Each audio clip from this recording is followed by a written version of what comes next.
to Gulfstream Park. It is March 1st, 2015. Christina Basanakis joined by Ron Nicoletti, and the rains have stopped. What a difference a day makes. What a difference a day makes is absolutely right. We had some rains here. I don't know if you watched some of the telecast yesterday. We did have some rain here, and it was almost on. And quite frankly, it was completely the right decision to call off racing here because it was rain of biblical proportions. Somebody told me it was about 8 inches here of rain yesterday. Yeah. It's an awful lot, and it came down in buckets. But kudos to our track superintendent and track management. We got a fast main track and a good turf course going into today. And Christina, we got some great guarantees and carryovers. You see, in the Rainbow Six, races 7 to 12, almost $386,000 in the Rainbow Six pool, the last 6 races of the card, and that's a 7 to 12. And we also got the guarantee in the Pick 5 today of $50,000 every Saturday and Sunday, and $100,000 in the late Pick 4 each and every Saturday. And our Super High 5, $20,000 plus, almost $21,000 in that pool. So lots of fun things going on. And the beauty about Florida, you don't like the weather? Wait an hour and it'll be something different. So beautiful day here, and we should get going real soon. It is a really beautiful day. And also just to let you know, a couple of races, the graded stakes that we did not see yesterday. One of them is the Fasig-Tipton Swale, and that's going to be next weekend, as will be the Palm Beach, which was originally slated for the turf. Both of them are going to be on Gulfstream Park Handicap Day. Yeah, it's going to be a great day. We're going to have 3 graded stakes up there, so it's going to be a lot of fun. That's next Saturday, March 7th, and we got our 12:30 p.m. post. So things move on. It should be lots of fun throughout the week, and especially on the weekend. And a fun day. And speaking of Fasig-Tipton, there's a sale here this week. We do have the Breeze Up Show, and it's because it is for 2-year-olds, and that will be tomorrow morning. And then on the sale is on Wednesday afternoon. It begins later on in the afternoon, and that is Fasig-Tipton 2-year-olds in training sale. They do have that great bonus. Fasig-Tipton and Gulfstream have joined together for a $1 million bonus for graduates of that Fasig-Tipton 2-year-old in training sale with Gulfstream if they win the Florida Derby next year. Yeah, they're bought at that sale and happen to win the Florida Derby, $1 million to the connection. The bonus. That's something else, so it certainly makes you want to come out and buy a horse. Christina and I are thinking to get one. If they have one for $412, we're interested. They cater to all price ranges, and I don't think that's going to be one of them. But definitely there's something to come out to the sale because it's going to be a lot of fun here in the paddock on Wednesday. Ron, we do have a lot of ground to cover, and we do have a 12-race card here today, and let's start with the first. That's a good place to start. Yeah, as good as any. 20,000 claiming a company, and it is a 1.16 on the turf course. Ron, as you mentioned, we are on the turf today. Turf is good, and so we'll see how it plays out throughout the afternoon. This first race, you can get a gauge on just how the surface looks to you. And I tried to take a little bit of a shot here, and I did go with number 8, and that's Half Wildcat. And my only concern, Ron, here would be is when we put these picks in, initially it was not knowing what the turf course was going to be. However, if you look at this horse's form, back in June 2014, he ran well. He won, actually, on a yielding turf course. So one of his 2 wins. And last time he actually ran pretty good numbers in his last 2 races, and I actually like them from that last effort. Yeah, I went with the 1 Hudson Miracle in here. But before I get to my horse, let's show him that race from the 4 horse today, and that's Tiger Bourbon. He had a little trouble in his last race. We both have this horse on our ticket. Yeah, he's one that he's a funny horse in that he tends to be a little bit headstrong. He's a little bit rank. He's not always the most rateable horse, and he gets himself into a little bit of trouble early. I thought that was he finished up really well. I threw him onto my ticket, and I'm expecting a much better effort here today. Yeah, and I just thought, you see him, he got sort of checked at the quarter pole in there, and it sort of knocked him off stride, and he had to come back running. You see he closes to be 5th in there. With that said, I had him in second. I did use the 1 Hudson Miracle on top, who won on the turf here in 2013. 4 trainer Chad Brown now goes back to the Chad Brown barn after returning from a 1-year layoff to finish 5th. That was a 3 lifetime claim. It was up at Aqueduct. It was on the inner track. Chad Brown is 25% with this kind of freshening, 61 to 180 days. Jose Lezcano in the saddle. Thought he was the logical choice. Got your the 4 and the 8 that we both have. Just have our numbers mixed up. Yeah, I'm trying to take a shot earlier on in the card. And then we look on to the second race on the card. And Ron, it is a 12-5 claiming event. It is a mile on the main track. And this kicks off the early pick 4. My top selection, our top selections, number 2, and that's Defense Article from the George Navarro barn. Edgard Zayas getting aboard. In fact, Edgard was aboard for several of this horse's earlier or recent starts, and that last one was a really impressive one. We're dropping. The one thing I want to say, White Wabbit Racing, they're in the running for leading owners here, and they're going to make a run for it. So you're going to start seeing them. They're going to be placing horses, and they're going to be spotting them very aggressively. Well, there's a couple of those today. Yeah. This, as you mentioned, Defense Article certainly looks like the one to beat. Stretching out tomorrow, responded to that drop with a 13-plus length victory, and that was against $16,000 condition claimers. Looks like they're putting it right back, and you're going to have to decide whether to use it or not. George Navarro spots the gelding perfectly. We both used the 5 Bluegrass Jam. I closed it out with the 7 El Gran Joyful. Moving on to the third card, the third race on today's card, and it is a starter optional claiming event. It is a claiming tag, $20,000. It's a mile and a 16th on the turf course. Ron, we do have a scratch, number 10, and that's from the Also Eligibles main track only entrant. And Larry Colmus will be on in just a few moments to give all the updated scratches and changes for today's card. I went with number 5. It looks like we're in agreement. Number 5, done 1. You knew I was going. I knew you were going to be. You were going to go for it. And I actually, what's interesting is I was painstakingly. Right. I came down to it, and after a lot of deliberation, I put done 1 on top. But again, this is a pretty tough race because you've got number 7, Maydell. She figures in there.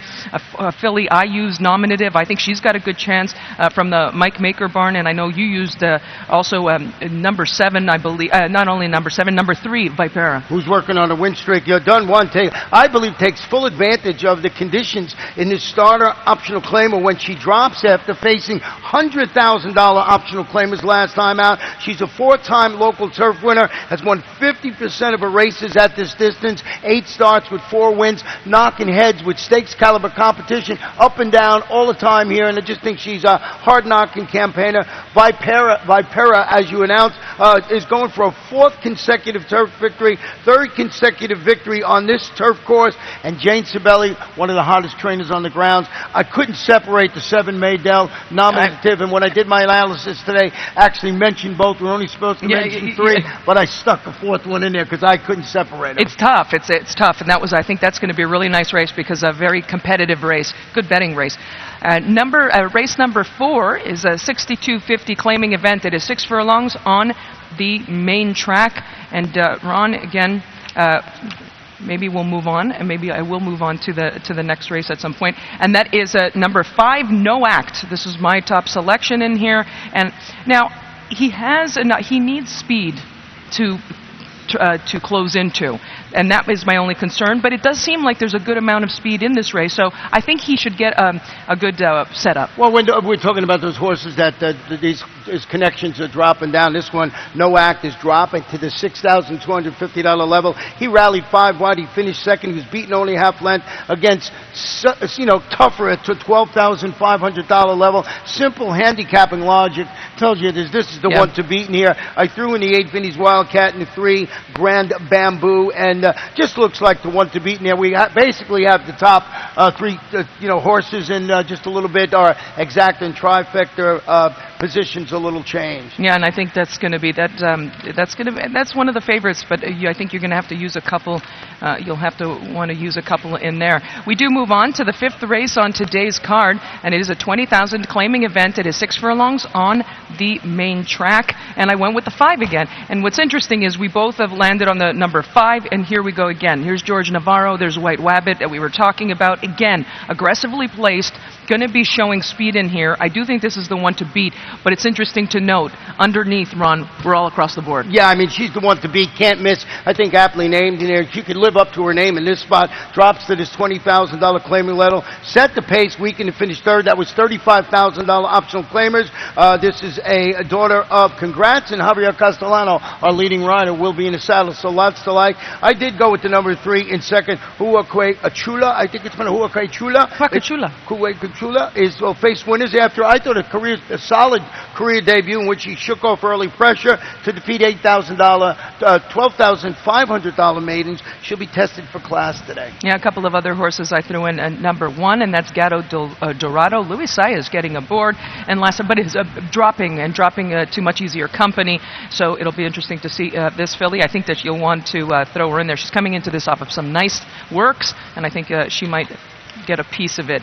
We move on to the 6th race on the card. It is a maiden special weight. It is for 3-year-olds fillies. 6 furlongs on the main track. And Ron, we both are on the same horse here, and probably we've discussed this one several times. And this is a 3-year-old daughter of Smart Strike. She has a really nice little pedigree. She's a half to a couple of stakes winners, including Laurie's Rocket and Greeley's Rocket. So very nice. She's got a nice little pedigree. $700,000 is what she cost at the Fasig-Tipton March sale. That's the sale that we're going to be seeing this year's installment here on Wednesday for Fasig-Tipton. The party never ends. Todd Pletcher, 3rd last time as the favorite. Ron, let's take a look at her start. Yeah, she had some trouble at the start here. She used the 3. You see her not really getting off well. She's last right now, and she comes up, so she's got a little bit against her, and we're going to flip to the stretch drive. And there you see her. She closes, and she's moving. She basically lost this race at the start, I believe. Absolutely. And she ends up finishing 3rd. A little surprised to see a 3 to 5 on the morning line. She is the one to beat in there. As you mentioned, $700,000 daughter of Smart Strike. I went with the number 5 in second, Mom's Laugh. This is a half-sister to a hard-knocking, multiple stakes placed horse that I like, Cajun Breeze. Going to try and parlay her past experience here into a victory against this less seasoned competition. She makes her 5th career start. Edgar Prado in the saddle, so she's been doing it for a while. She's got 5 stars. She'll have 5 starts under her belt. I used number 6. That I thought it was interesting. That's a women win, and this is a daughter of Yes It's True. Yes It's True. He's pretty good with his first-time starters. He's about 12%, and nice works coming into this for our man Mike Hushin. But it looks like an interesting race, Ron. But one of the horse to beat will be that Todd Pletcher. Yeah, and luckily not in the Rainbow 6, so they can't single it. You're going to have to use that at the end of your early pick 4. Folks, we're going to take a short break, and we'll come back and have a look at the 7th race on today's card that kicks off the 20-cent Rainbow 6. Gulfstream Park is one of Florida's top entertainment destinations, mixing restaurants, clubs, a casino, and international boutique shops with world-class racing. In a lavish, sun-drenched setting with the feel of a Mediterranean village, Gulfstream is a leading year-round entertainment and tourist destination and the home of luxury residences in 2014. The Stronach family, owners of Gulfstream Park, is committed to the sport of thoroughbred racing and the grace, spirit, and generosity of the horse. The Rainbow 6 is back and it's better than ever. Now with a 20-cent base wager, it will expand the market for the popular bet. And in addition to doubling the base wager, the percentage return for the winners on the day the jackpot isn't hit increases to 70%, with 30% going to the carryover pool for the next program. Gulfstream Park, you got to be here each and every day.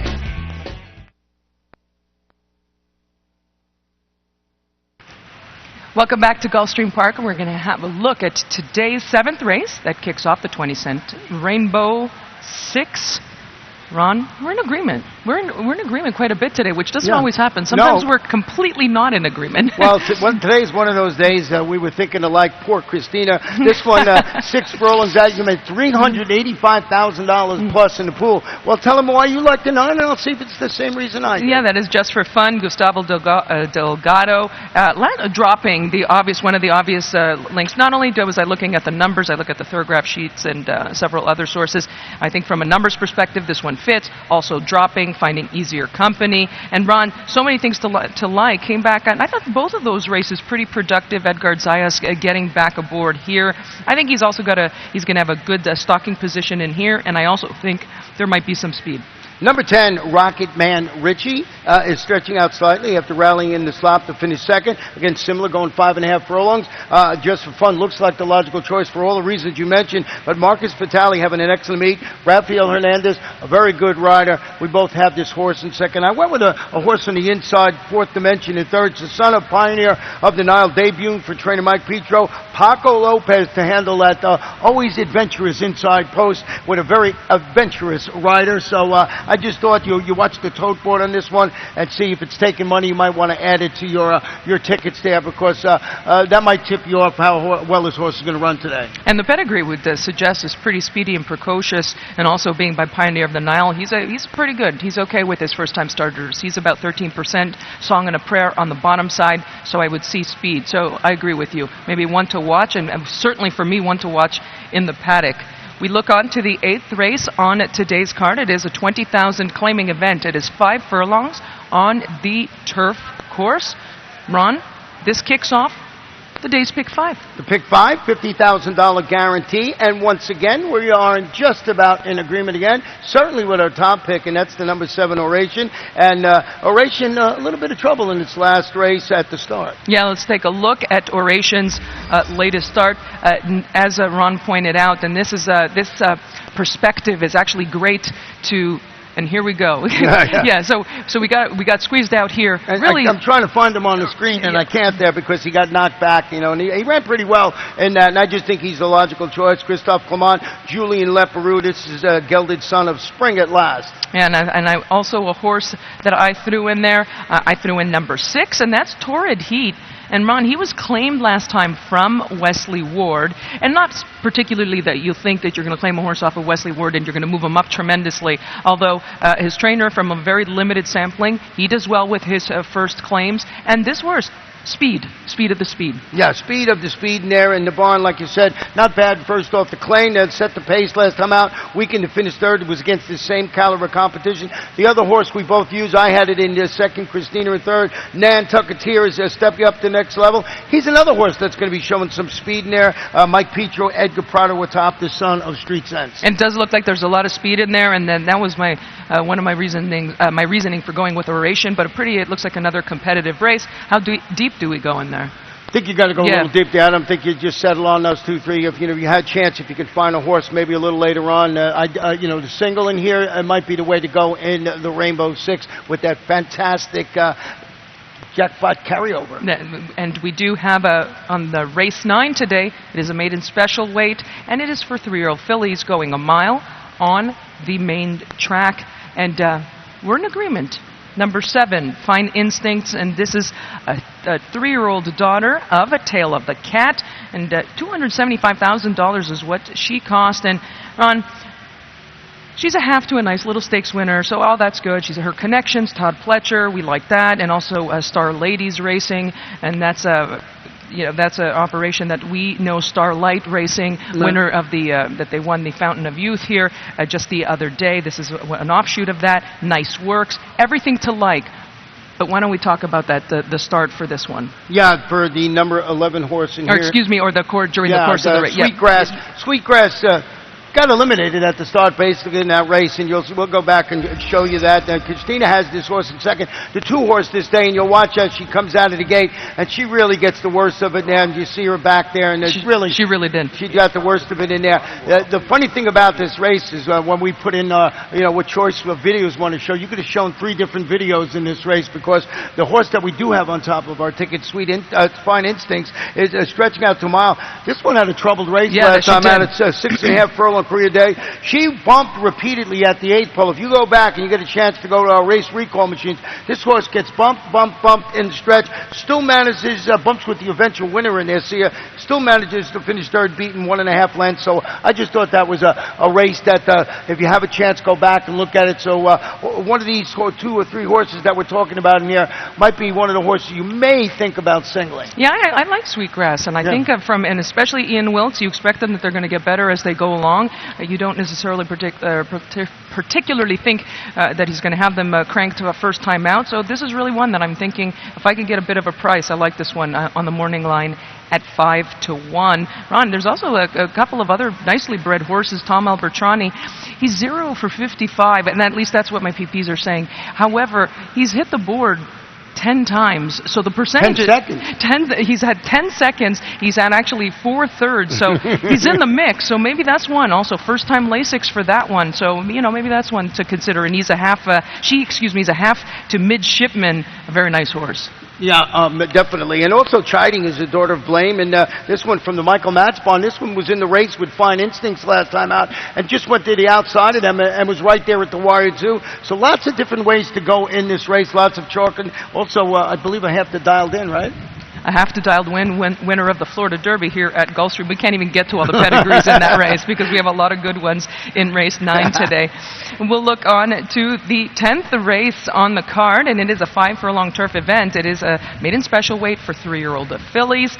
And Ron, a jockey change. And that is number 5, Sharpsburg, will be ridden by Joel Rosario. Yeah, the weight will now be 120 pounds. It was a 10-pound apprentice name, so Joel will be riding it. You went with the number 11, Clara Kelly, a first-time starter. I went with the 10, Celestine. It showed a definite fondness for sprinting on the grass. She recovered from a bumping incident at the start, finished second, beaten 3/4 lengths as the favorite. I went with a horse that has a little bit of experience, yes. And you went with the 11, Clara Kelly, who's bred beautifully. Yeah, she is a daughter of a war front. They did pay a significant amount for her, $350,000 at Keeneland September. And war fronts, they're pretty good first time on the turf. They're about 14%. I always like to see those. The trainer, Chad Brown, he's pretty good with his first time starters. He hits at almost 24-25%. And this filly, I know she's well meant. I know that the connections like her. In fairness, I spoke to Chad Brown. He was saying that he thought she might be better going a little bit further, 6 to 7 furlongs, although she's highly regarded. And as I said, I also like that steady work pattern coming into this race. I also jumped on the Wesley Ward bandwagon, went with the 1 Hardcore, daughter of Hard Spun, debuting, as I mentioned, for Wesley Ward. He's 20% with his first-time starters. She breaks from rail. She's got the shortest distance home. And Wesley Ward, I'm always looking, especially in these multiple wagers, hard to leave him off the ticket unless you're sold that one of these other horses in the race are going to win. Yeah, I thought I was going to use Ralph Nix as a horse, Time to Get Wild, and that's the number 3. I think it ran a pretty good race, only a couple of lengths off behind the winner, Asia, and in fact, Celestine, your top pick, this horse wasn't that far behind, so also an advantage with experience in there. We look on to the 11th race on today's card, and we do have an allowance optional claiming event. Claiming tag, $25,000. It is a mile on the main track. And Ron, my top selection, I went with number 7, Matruh. And from the Chad Brown barn, first time Lasix, and first time in this country. In fact, hasn't raced since October 2013. And I know, here's another one.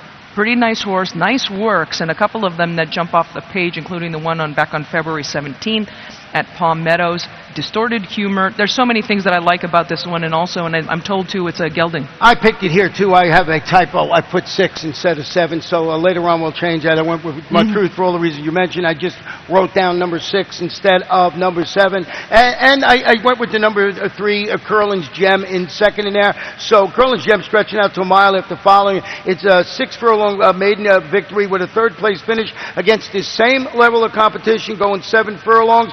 Marty Wolfson, Joel Rosario atop, this son of Curlin. So we'll change my pick, and that was my fault. There you go. They got it there. They're working up there.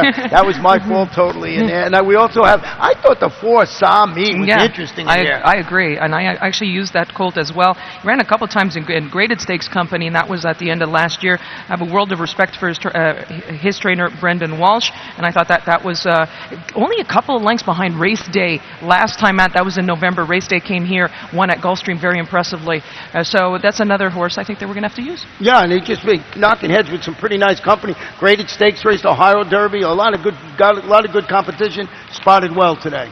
And we're going to move on to the final race on today's card, and the 12th is a $75,000 maiden claiming event. It is a mile on the turf course. We do have a scratch, number 3, Breezy Song, and also as Ron, when we were back in the office, number 12, Queen of the Cup, will not be ridden by Javier Castellano. TBA, but Larry will waiting. update you when he comes on. I'm sure they have the jockey changed by now. Our man Larry Colmes will update you on the jockey for number 12, Queen of the Cup. My top selection, your top selection, and that's number 10, Huhu Toka. A couple of second-place efforts at this level, Ron, coming into this race. So this one does have the, not only in terms of that experience, but has been running well of late at this level. Yeah, it looks absolutely like the one to beat in there and everything like that. Not as simple as that. Also used the 4 in here, Holiday Hostess, dropping to the $75,000 level, turning back to a mile after finishing a good 4th against maiden special weight competition, going a mile in the 16th. David Fort's Luca Bonici in the saddle today. So I used the 4 in the Holiday Hostess. And also number 5, Biamonte, was a horse I threw in. This is a 3-year-old daughter of a Fleet Alex. First time Lasix for this filly. Joel Rosario, who was aboard last time for that 3rd place effort, is back aboard today. That's it for our 12 race card. And Ron, we do have the Rainbow 6, and there's a carryover. Yes, the Rainbow 6. Guaranteed. Yes, guaranteed. No, it's not a guarantee. It's actual it's carryover. $385,000 plus. We got guarantees in both the pick 5, $50,000, the late pick 4, $100,000, and the super high 5, $20,000 plus. So it's going to be a fun day. How about this? Fast main track. Good turf course. And good turf course, but we'll look back. Yesterday, we did have one of the stakes that ran, the Here Comes the Bride. A little bit rainy here yesterday, but a nice filly winning, and that's Divine Ada. Here Comes the Bride. Have a look, folks. Good luck. As they come to the top of the stretch, 3/4 went in 114 flat. They're into the stretch. And it is Divine Aida who comes into the final furlong, drifting out with the lead. Divine Aida down to the 16th pole in front. Sweet Swing in a second, and it's a long way back to Temperament Patty. Divine Aida has won the Here Comes the Bride. Wrapped up under the wire.